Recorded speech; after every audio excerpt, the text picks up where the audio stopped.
marching 100. The Florida Classic is a rivalry, the Rattlers versus the Wildcats. I performed at every game this season, but this game is different. This is a big game. That morning, I read the caption. The HBCU band community was in shock. I kept thinking, what would make my child collapse and die like that? We don't know what's happened yet. Everybody's trying to cover their butts right now. There was a lot of deception that was going on.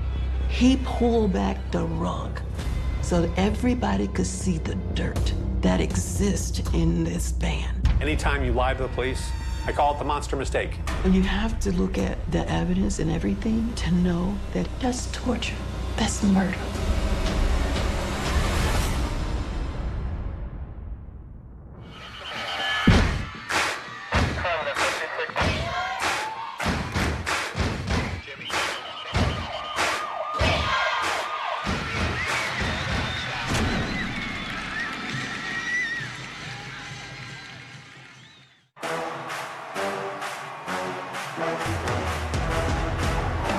It's showtime.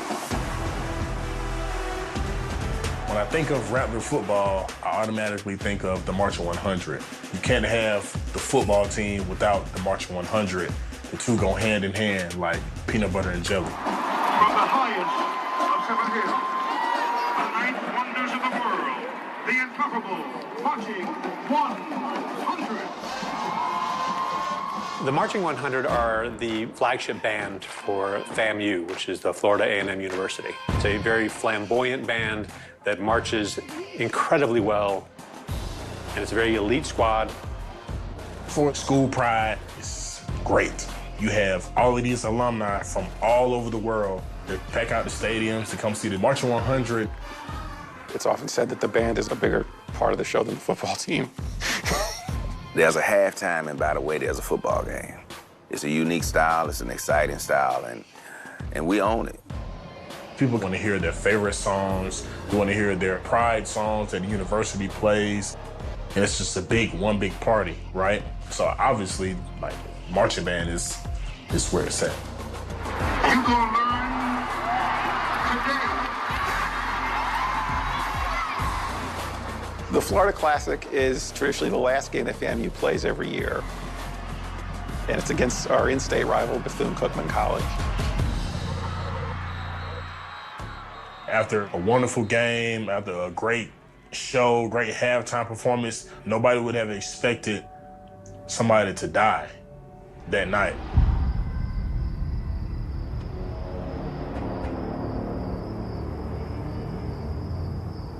You got a hold. 911, what is your emergency? We are at the hotel, the Rockin' Plaza, and one of our drum majors is on the bus, and he's going up. Okay. We have a band member right here, he's on the bus, and he's not breathing. Get an ambulance ASAP.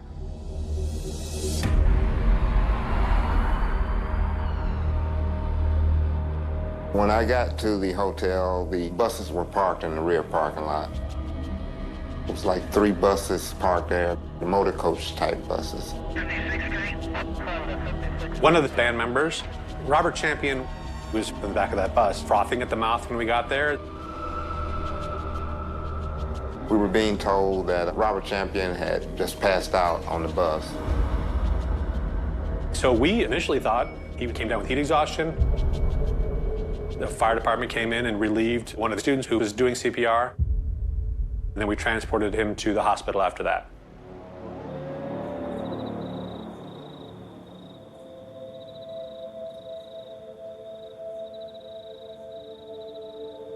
We got a call, and the call was from the band director, Dr. White. And he said Robert was no longer with us. I remember saying, what? And then my husband took the phone. I couldn't see my husband anymore because I had so much tears in my eyes I couldn't see. The director of the band told me that he just fell out. And I couldn't understand why a young man, physically fit, just fall out. And I kept thinking, what would make my child collapse and die like that?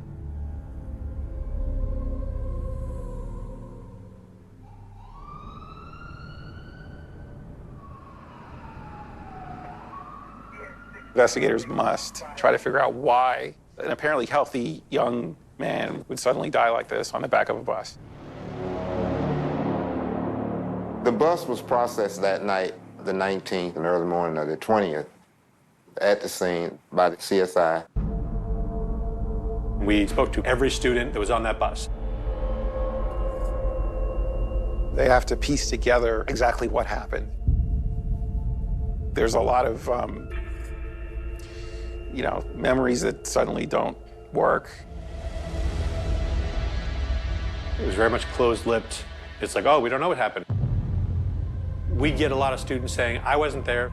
Well, I'm sorry, we have a bunch of witness testimony that says you were. So everybody's trying to cover their butts right now. We don't know what's happened yet, but we know something bad has happened.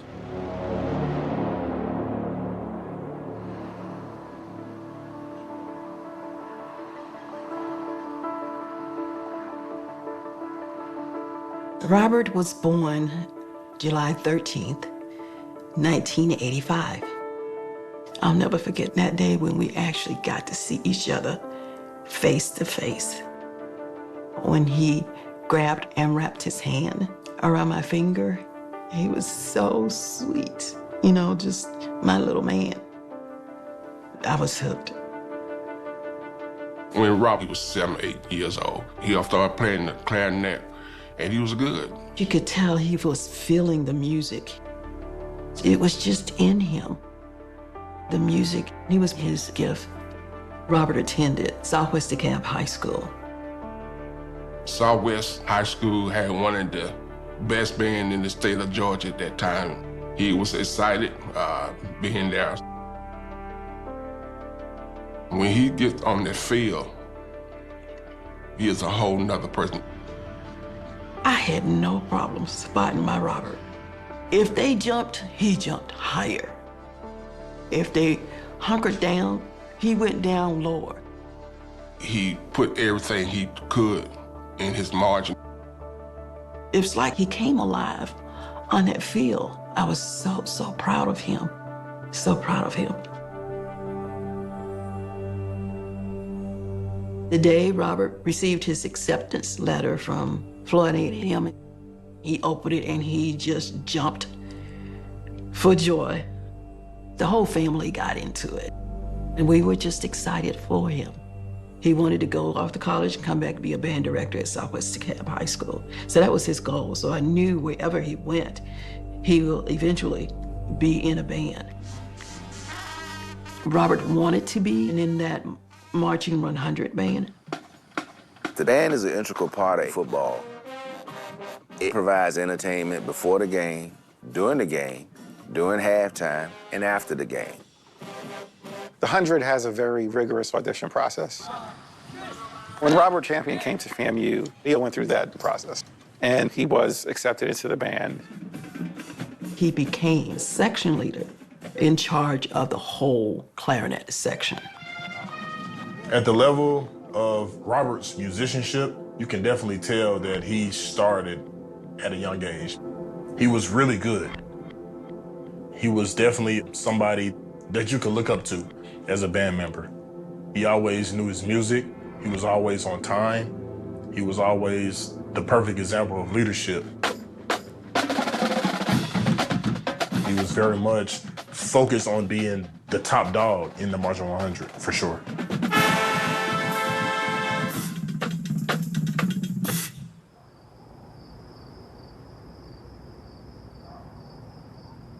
For Robert being a drum major that year, it was everything. He was a clarinet section leader already, but that was something that he really wanted to achieve. The drum major is the head of the line. He's got a cape, he's got a baton, he's marching, he's doing all the dance moves. He is the lead person on that field. Being a drum major is like being a captain of a football team, right? Everyone looks at you on a higher platter. FAMU is known for having 10 drum majors. It's literally a wall of leadership. But it was hard. You had to go through an audition. The 100 pride themselves on being very selective and detail-oriented and precise. When Robert got the news he made drum major, he was so excited about it. Over the phone, you knew he was excited. Drum major uniform, they make it in a certain size. And Robert was a big guy. So he had to work himself down to get into the uniform. All of the other drum majors that were on the staff were getting ready to graduate. So it was going to be up to Robert to be able to carry the mantle for next season.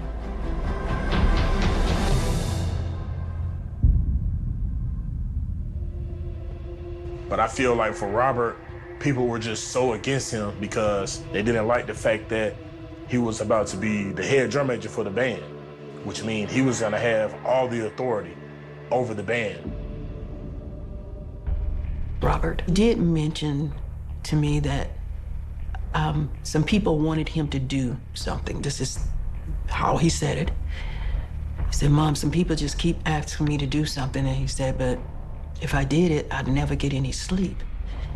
And my reply to him was, "Robert, you don't have to do anything you don't want to. You don't have to do anything." And he said, "Yeah, I know, Mom." But I didn't know the marching band had a secret. We were involved in something that was illegal, that we shouldn't have been doing. And it cost him his life.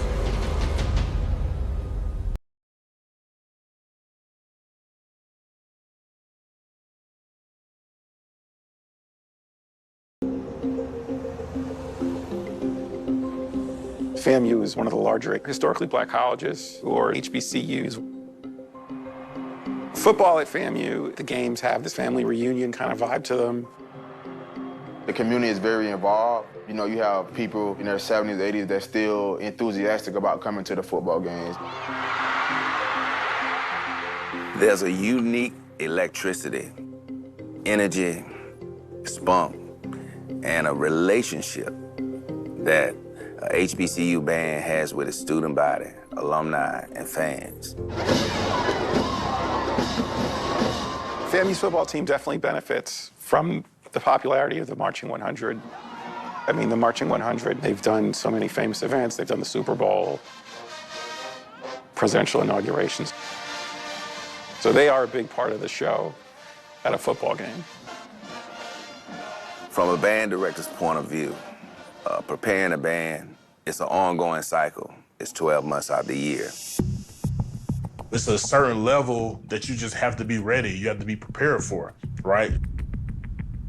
Training can be rigorous. It has to be, because we wear a wool uniform, a full wool uniform.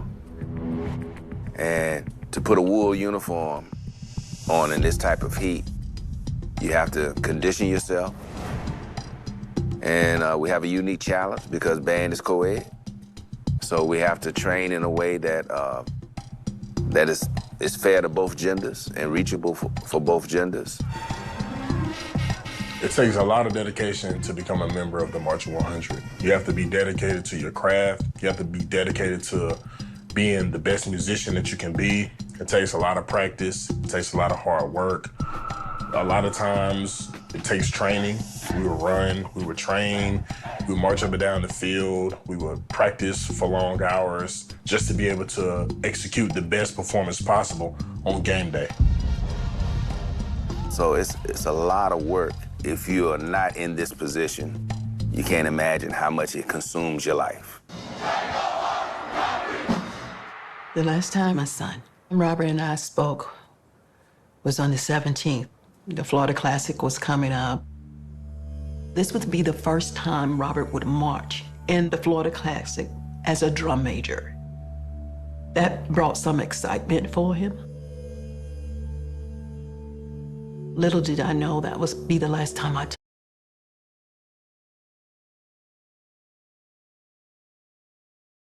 talk to my son. Little did I know that would be the last time.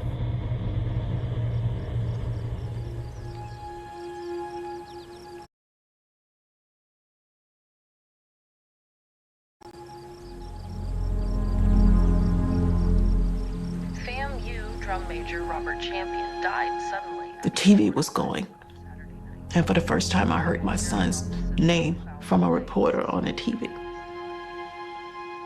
And they was talking about his death.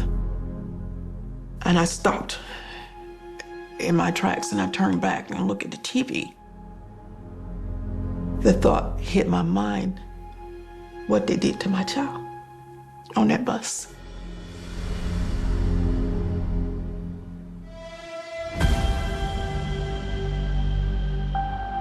That morning, I turned on the news. First thing that popped up, a big picture of the FAMU band bus, and I read the caption. The HBCU band community was in shock. Me and Robert tried out for drum major together. Everybody knew who the new drum majors were, right? They knew it was me.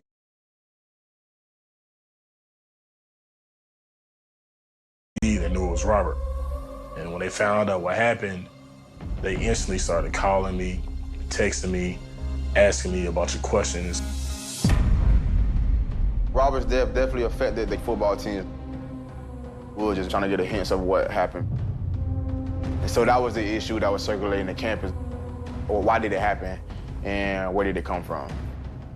The initial report was very bare bones. It was just that a drum major died after the Florida Classic. But Robert Champion has all these injuries that don't have a good explanation.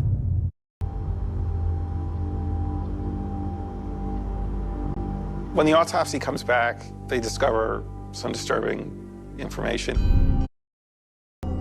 He died of blunt force trauma and hemorrhaging to soft tissue in his back. His body, arms, legs, back, head, multiple contusions everywhere around his body, to the point that it was almost like mush underneath the tissue. It's clear that he was beaten to death.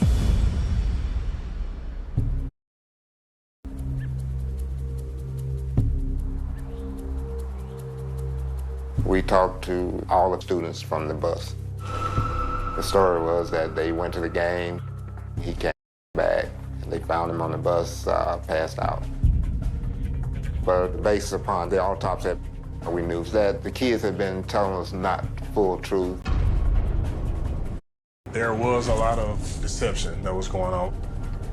For whatever reason, why people chose to lie, whether they were trying to lie to cover up what happened, protect themselves, or they were scared. There was a lot of lying. But anytime you lie to the police, I call it the monster mistake. It raises the question of foul play, and this is where a murder investigation begins. The band director, Dr. White, called me that night to tell me that my child just collapsed and died when he didn't. I just really didn't know what to believe. And so you're trying to figure out what's going on. After that initial night, on November 19th, we got the call. We heard nothing else from the school.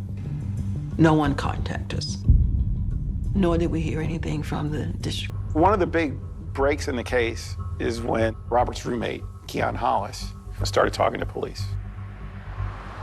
We interviewed Mr. Keon Hollis.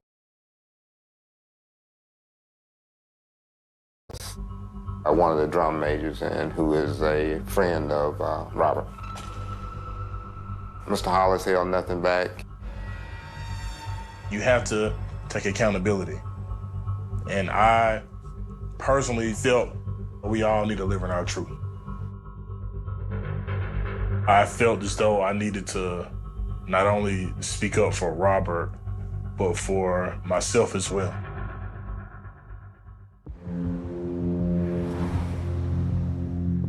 When you look at what was done to him, by a bus load of people, it had to be intentional.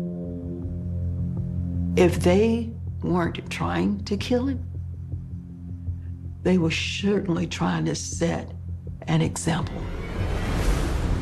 Robert was beaten to death, but everyone was saying, oh, he just passed out, heat exhaustion. It wasn't until he spoke to Keon Hollis, he was like, there's a bunch of foolishness, this is what happened. Keon Hollis, he said that it was a ritual in the marching band. That's when things ramped up. Like, okay, this isn't what we thought it was. We learned the ritual is called crossing bus C.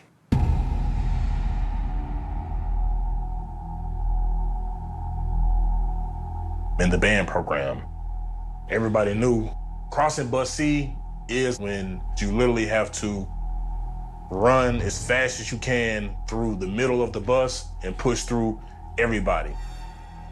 There are other band members on the bus punching you, kicking you, hitting you.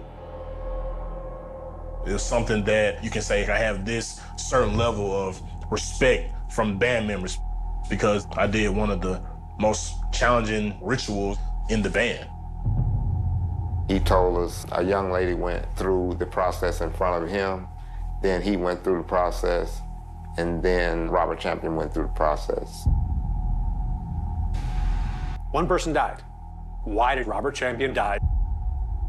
There has been speculation that there could have been some specific motive to target Robert that night. Robert made it very known that he didn't condone hazing in any sort.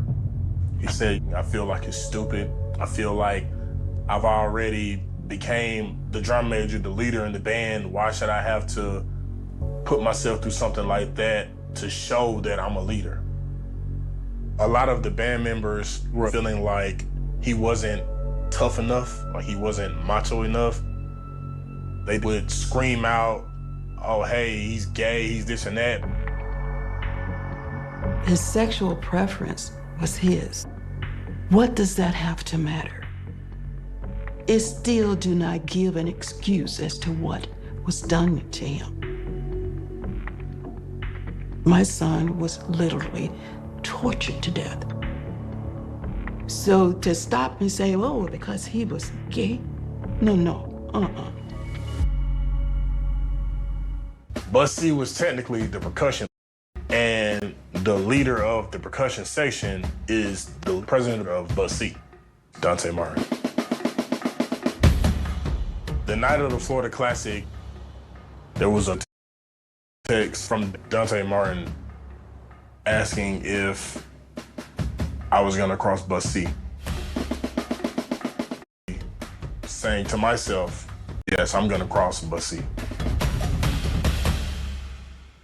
When we got back to the room, I told Robert that I was gonna cross Bus C. He didn't plan on doing it. But when I told him that I was going to cross, he changed his mind. He was the type of person that he wasn't gonna let his brother go through anything alone. Robert is a caregiver, a known caregiver. He was big in stature, but he had a soft heart. I believe Robert went up there as a protector. He went down there to say, look, y'all need to stop this. Y'all need to stop this now.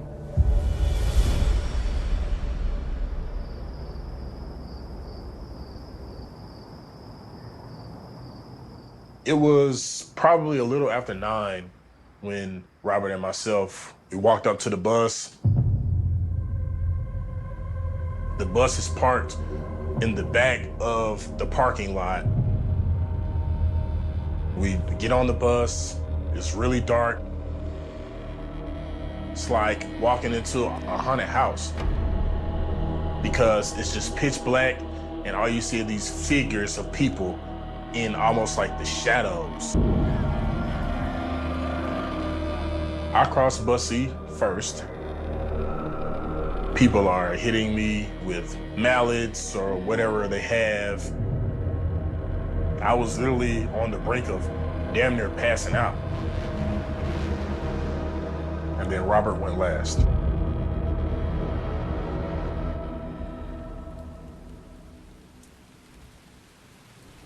The stages of crossing bus C, first, there's a hot seat. That's when you are hunched over in the seat and other people are hitting on you with sticks or whatever they have.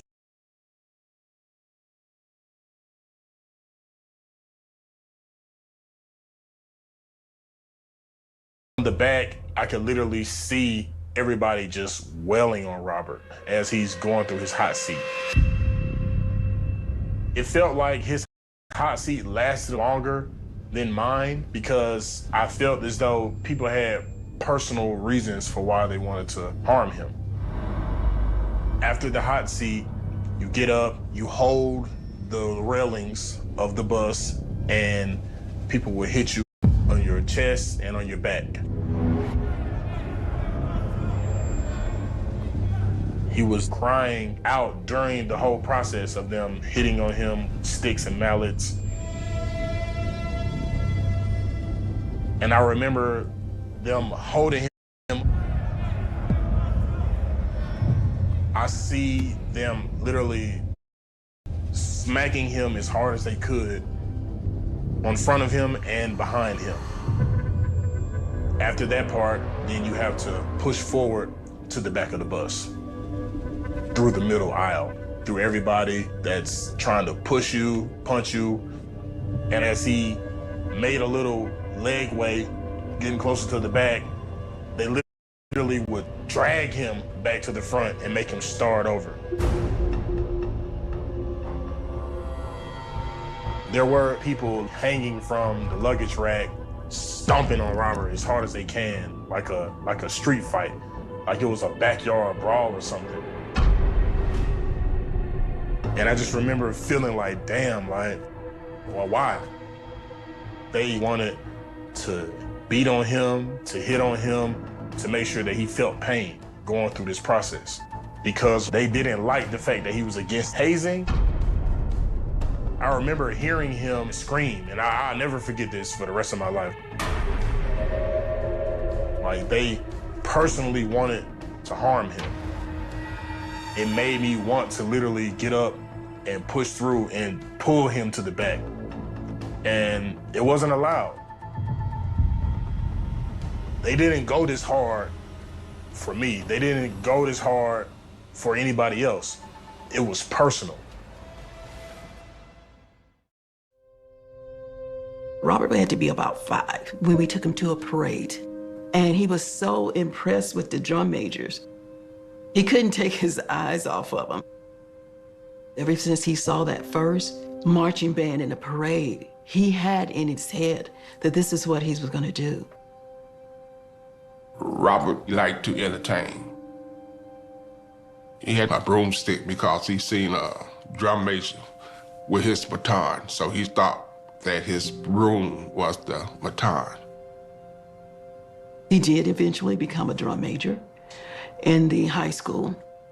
I was so proud of him. Each one of my children brought something different. Robert brought me music.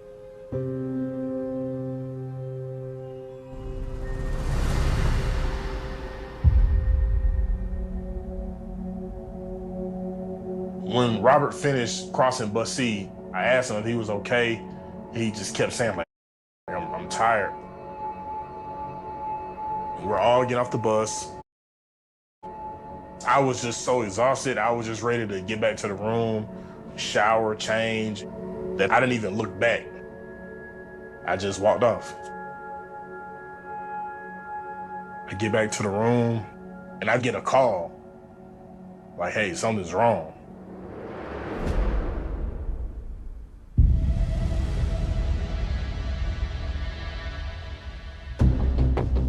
As the detectives are getting all of this from Keon Hollis, they realize that this crossing bus C ritual is very organized, and there's a person at the head of it. The head of crossing bus C and the person that determines when you've properly crossed is the president of bus C. At the time, the president was Dante Martin.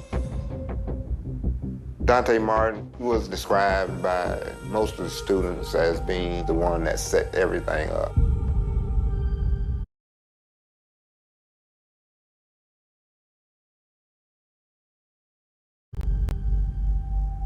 Dante Martin is the one that kept, texting, going, are you gonna do it? Are you gonna do it? Dante is the person that sent the text out to make sure that if it was going to happen, this is where it's gonna happen, this is when it's gonna happen. He planned it, he orchestrated it. Because of that, he's the first one that gets charged.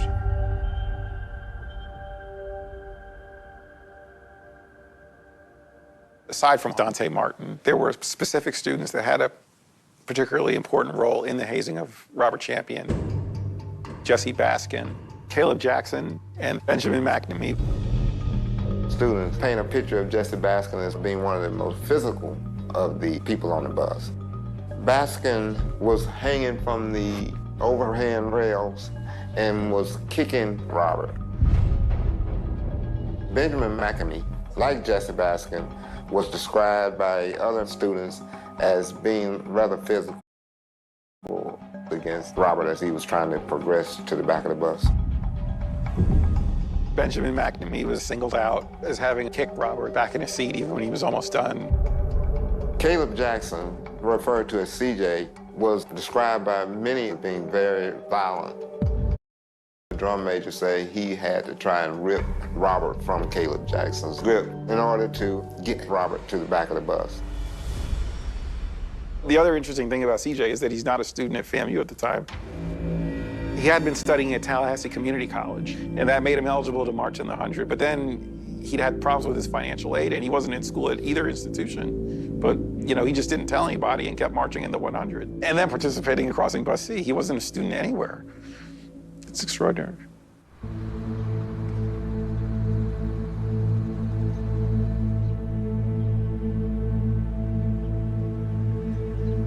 It's unfortunate that the marching band that he loved, that he led by as an example, turned around and brutally beat him and murdered him. The most disheartening thing was how FAMU handled the whole thing. Within the Florida A&M Marching 100, they had an epidemic of violent behaviors. People want to call it hazing, but it surpassed that.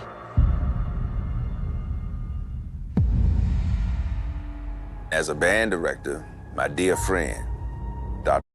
brought a lot of the success at the Florida A&M University Marching 100. But some band programs have been more successful at stopping hazing than others.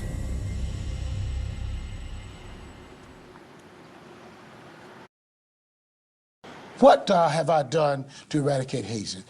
If I have innuendos or suspicion of hazing, I will suspend a person from the band. But I let them know just what the consequences are regarding hazing. I have them to sign a document indicating that they will not participate in hazing as a hazer or hazee. We are hearing those same rhetoric that every school gives you. We have policies in place. We are totally against what they called hazing. But the school knew what happened to my son. Who knew the violence that was going on in this band. In 1998, FAMU clarinet player Ivory Lucky's organs collapsed after he was beaten by 25 to 30 people. He took about 300 blows in one night. Robert did not get justice. We did not get justice. What we got was a lot of lies. It was a cover-up.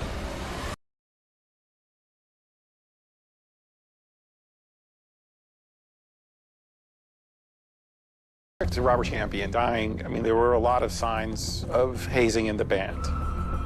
There was an incident where someone was paddled 300 times. In that situation, as bad as it was, nobody died. Dr. White could have shut that band down because the epidemic was out of control. The school knew there was a culture of hazing, of this Bus C ritual. They knew about it and failed to do anything about it. Just a week before the Florida Classic, Dr. White suspended 26 band members for hazing. The students have to sign documentation saying, you can't do this, don't do this, it's dangerous. So the school knows that stuff is happening. The way I knew that the school knew about the violence that went on in that band was because of the complaints, the thousand letters that have been sent to not only the president, but the band director too, from parents of students in the band. The administration is definitely overly concerned about the death of Robert Champion as a PR incident that threatened their own jobs, rather than just addressing the underlying problem of the hazing. An outsider might perceive some of what FAMU did as a cover-up. I feel like because a lot of the organizations that have been involved in these hazing incidents generate so much revenue for the universities that they almost kind of maybe turn a blind eye, right? Because who wants to mess up their cash cow?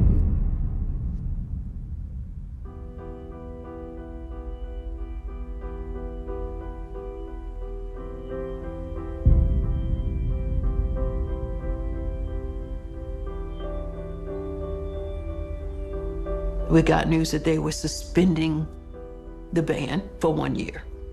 And I thought, really? You want to suspend them for 1 year? If a Greek organization at FAMU is found to be doing hazing, even if no one is injured, the school shut down that fraternity for 7 to 10 years. Knowing the violence that goes on in that band and not doing anything says I condone it. Their negligence was just, I don't even see how the people can look themselves in the face. I've seen other colleges where something like this has happened and that group is disbanded forever. But to say it's gone forever because of this, I don't think that's fair. It's an institution. We should not erase that institution.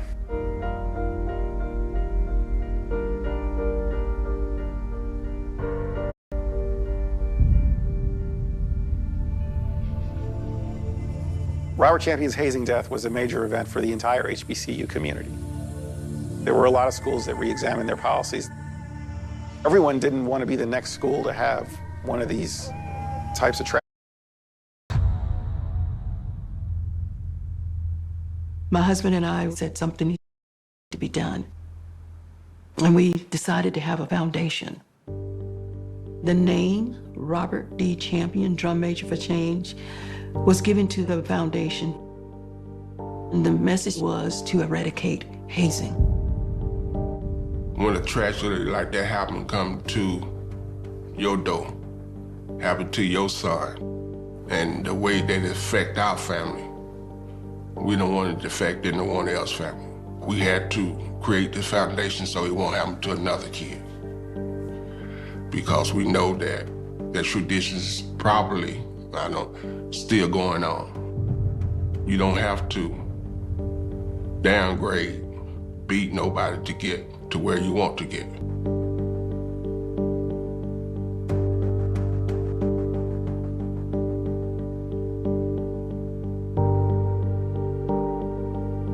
Hazing is something that really needs to be eradicated throughout all colleges and universities. I mean, we've seen several stories about hazing incidents that have even taken place even after Robert's death, right? So, I mean, there's clearly something that needs to be done. We got to get the court system to take this serious. It's murder. Dante Martin received stiffest penalty because he was a ringleader of the hazing death of Robert Champion. He was sentenced to 77 months for felony hazing and manslaughter. Caleb Jackson received a 4-year sentence. Jesse Baskin was sentenced to just under a year because of his involvement. Benjamin McNamee received probation.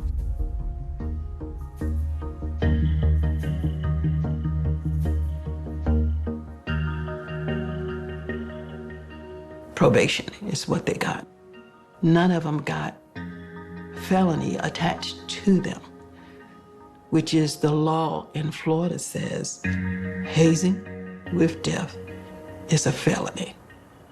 Not one of them got that.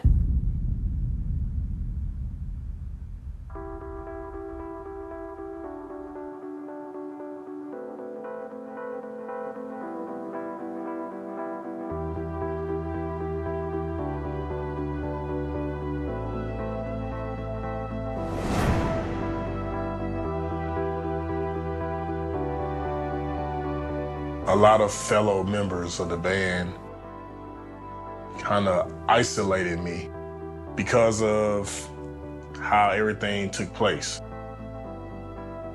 And for people to turn their back on me the way that they did, it didn't really sit well with me. Nobody wanted to step up and say anything for Robert. So I feel as though it was my duty to have his back the same way that he had my back plenty times.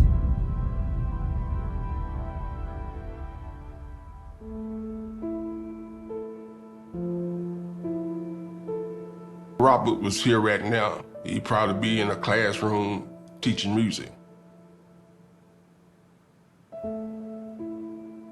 What I like Robert is that he was more than any man I know to stand up against a culture that has been in this band for over half a century, to be the only one.